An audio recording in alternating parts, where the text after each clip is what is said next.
Wala. Pero wala man talaga yung gago na yan. Wala rin talaga yan. You know, like, kasi,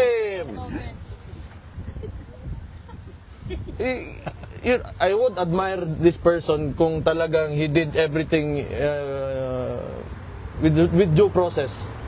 Diba? But, you know, like, technically, if we talk about the case or you know, like, we review what happened, what transpired during yung ginawa sa kanya with KOJC and lahat, it's nothing. Wala. He's only handpicked there by the administration because he's an attack dog. That's it. Nothing more than that. 3 ranks yung inakyatan niya. Tinalunan niya 3 ranks. And na ngayon sinasabi ni Marbil na it was based on merit. Come on, 'di ba? Okay, if it was based on merit, ganito sana 'yun. Sana legal lahat na nangyari. But since yung tao na yan nag-operate, I don't know. It's not a criminal yet kasi hindi pa man sa korte, but he behaved like a criminal.